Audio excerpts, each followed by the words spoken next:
Hello friends, Amul fine art channel में आप सभी का स्वागत। आज का हमारा वीडियो है elementary intermediate drawing grade exam में ABCD ग्रेड किस तरह से मिलता है, पास और फेल किस तरह से होते हैं, फाइनल ग्रेड मिलने का क्राइटेरिया क्या होता है, साथ साथ में मेरिट किस तरह से मिलता है। ये सब इस वीडियो में पूरी तरह से डिटेल कवर किया है। लेकिन ये सब डिस्कशन कंटिन्यू करने से पहले आप लोगों ने इस चैनल को सब्सक्राइब नहीं किया हो तो जल्दी से इस चैनल को सब्सक्राइब करें, बाजू का बेल आइकॉन प्रेस करें ताकि ऐसे ही नए नए आर्ट एंड क्राफ्ट के एजुकेशनल वीडियो का नोटिफिकेशन टाइम टू टाइम आपको मिलता रहे। लेकिन इसके पहले ड्राइंग ग्रेड एग्जाम के सब्जेक्ट और बेसिक इन्फॉर्मेशन की जानकारी आपको पता होना चाहिए। इसके लिए इसके पहले ही बेसिक इन्फॉर्मेशन करके इस चैनल पे वीडियो अपलोड किया गया है।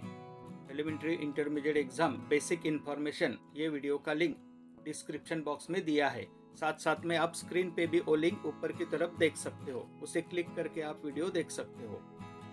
अभी देखते हैं एलिमेंट्री एग्जाम के subject. Elementary exam subject: first day first paper object drawing, second paper memory drawing, second day third paper design, fourth paper plane geometry and lettering.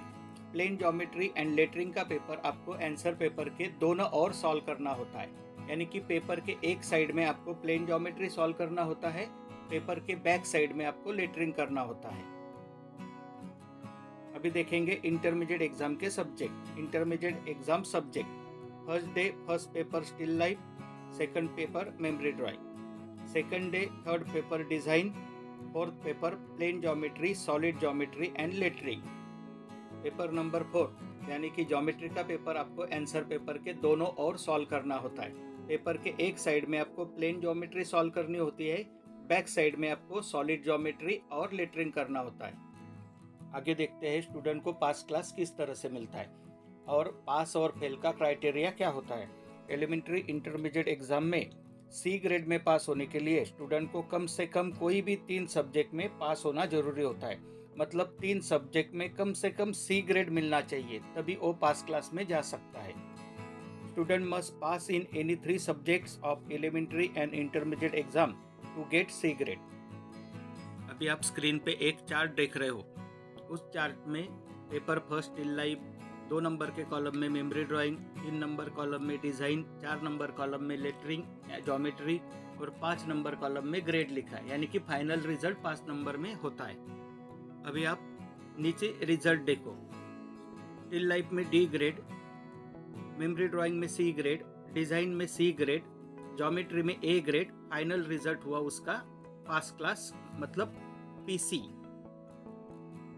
2 number के column में C D A B यानी कि PC पास class. 3 number के column में B C D C final result PC यानी कि पास class. 4 number के column में C C C D PC यानी कि पास क्लास। 4th नंबर के कॉलम में देखो आप A 4th नंबर में D यानी कि PC पास क्लास। आप चारों जगह पे देखो, सब जगह पे एक D है, लेकिन 3 सब्जेक्ट में वो स्टूडेंट पास है, इसलिए उनको ग्रेड मिला PC। इसलिए 4 में से कोई भी एक सब्जेक्ट में अगर स्टूडेंट को D ग्रेड मिलता है तो भी उसे पास क्लास मिलता है। आगे देखेंगे ABCD ग्रेड का चार्ट, ग्रेड किस तरह से हमें मिलता है। अभी आप स्क्रीन पे एक चार्ट देख सकते हो। उस चार्ट में A grade, B grade, C grade और फेल ये क्राइटेरिया दिखाया है। तो सबसे पहले ऊपर देखो लिखा है ग्रेड, उसके बाद में लिखा है पेपर फर्स्ट ऑब्जेक्ट ड्राइंग, बाद में है पेपर सेकंड मेमोरी ड्राइंग, बाद में है पेपर थर्ड डिजाइन, बाद में है पेपर फोर्थ ज्योमेट्री और सबसे लास्ट में है फाइनल ग्रेड यानी कि आपका फाइनल रिजल्ट पास PA PB PC। PA मतलब पास A ग्रेड में, PB मतलब पास B ग्रेड में, PC मतलब पास C ग्रेड में और F मतलब फेल। सबसे पहले देखेंगे A ग्रेड किस तरह से मिलता है। तो आप देख सकते हो A यानी कि चारों सब्जेक्ट में 4 A ग्रेड मिला है, तो उस स्टूडेंट को फाइनल रिजल्ट में मिलता है A ग्रेड। 2 नंबर का कॉलम देखो A लास्ट में उसको मिला है B ग्रेड ज्योमेट्री में, फिर भी उसे मिलता है A ग्रेड। यानी कि कोई भी 3 सब्जेक्ट में आपको A ग्रेड रहेगा और एक सब्जेक्ट में B ग्रेड रहेगा तो भी आपको A ग्रेड मिलता है। 3 नंबर का कॉलम देखो ए यानी कि ऑब्जेक्ट मेमोरी डिज़ाइन में उसे ए ग्रेड मिला है और ज्योमेट्री में सी ग्रेड मिला है, फिर भी उसे मिलता है ए ग्रेड। यानी कि कोई भी 3 सब्जेक्ट में अगर ए ग्रेड रहेगा और एक सब्जेक्ट में सी ग्रेड रहेगा तो उसे ए ग्रेड मिलता है। लेकिन कोई भी 3 सब्जेक्ट में अगर ए ग्रेड रहता है और 4 नंबर में यानी कि एक सब्जेक्ट में आपको डी ग्रेड मिलता है तो आपको ए ग्रेड मिलेगा नहीं, आपको मिलेगा सी ग्रेड। 3 सब्जेक्ट में ए लेकिन चौथे सब्जेक्ट में आपको बी या सी ग्रेड रहेगा तभी आपको ए ग्रेड मिलता है। अभी देखते हैं बी ग्रेड किस तरह से मिलता है। बी ग्रेड के कॉलम में पहला कॉलम आप देखो, ऑब्जेक्ट मेमोरी डिजाइन ज्योमेट्री, चारों सब्जेक्ट में बी ग्रेड है, मतलब B B B B. Final result हुआ पीबी, यानी कि बी ग्रेड में स्टूडेंट पास हुआ। बी ग्रेड में 2 नंबर का लाइन आप देखो, बी बी बी, लास्ट के पेपर में ज्योमेट्री में ए ग्रेड मिला है फिर भी उसे मिलता है बी ग्रेड। 3 नंबर का लाइन देखो, बी बी ए, यानी कि पहले 2 सब्जेक्ट में ऑब्जेक्ट और मेमोरी में बी ग्रेड मिला, डिजाइन और ज्योमेट्री में ए ग्रेड मिला, फिर भी उसे मिलता है बी ग्रेड। 4 नंबर का कॉलम देखो, बी बी बी सी, यानी कि पीबी, मतलब कोई भी 3 सब्जेक्ट में उसे बी ग्रेड मिला है, एक सब्जेक्ट में सी ग्रेड मिला है, फिर भी उसे मिलता है बी ग्रेड। लेकिन अगर आपको कोई भी 3 सब्जेक्ट में बी ग्रेड मिला और एक सब्जेक्ट में डी ग्रेड मिला तो आपको बी ग्रेड मिलता नहीं है, आपको मिलता है सी ग्रेड, क्योंकि एक डी उसके अंदर आया, इसके लिए वो रिजल्ट सी में चला जाता है। अभी देखते हैं सी ग्रेड किस तरह से मिलता है।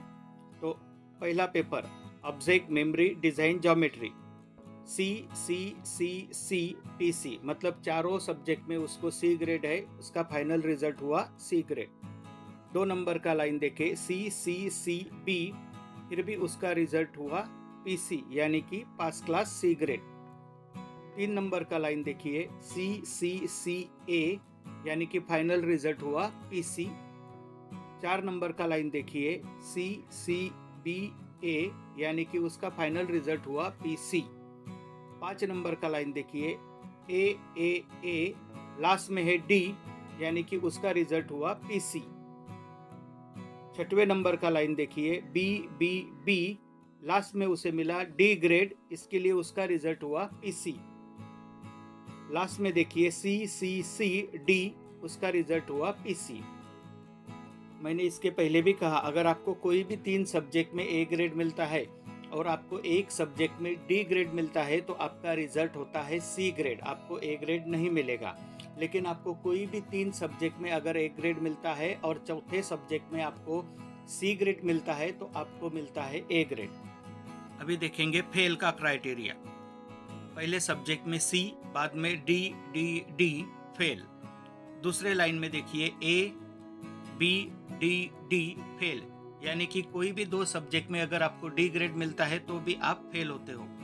3 नंबर का लाइन देखिए, डी बी डी डी, यानी कि 3 सब्जेक्ट में डी मिला, इसलिए आप फेल होते हो। फेल के कॉलम में 4 नंबर का लाइन देखिए, सी बी ए, यानी कि 3 सब्जेक्ट में वो पास है लेकिन चौथे सब्जेक्ट में एब्सेंट है, इसके लिए स्टूडेंट होता है फेल। 5 नंबर का लाइन देखिए, तीनों सब्जेक्ट में ए ग्रेड है लेकिन लास्ट 4th पेपर में एब्सेंट है, इसके लिए फाइनल रिजल्ट होता है fail. Merit selection criteria. Merit selection के लिए स्टूडेंट को चारों सब्जेक्ट में ए ग्रेड लाना कंपलसरी होता है, यानी कि चारों सब्जेक्ट में ए ग्रेड मिलना कंपलसरी है, तभी वो पेपर फाइनल मेरिट सिलेक्शन के लिए रिकमेंडेशन किया जाता है। फिर ऐसे रिकमेंडेशन किए हुए पेपर में से फाइनल मेरिट सिलेक्शन का राउंड होता है और उसमें से ओनली 100 पेपर का फाइनल मेरिट के लिए सिलेक्शन होता है।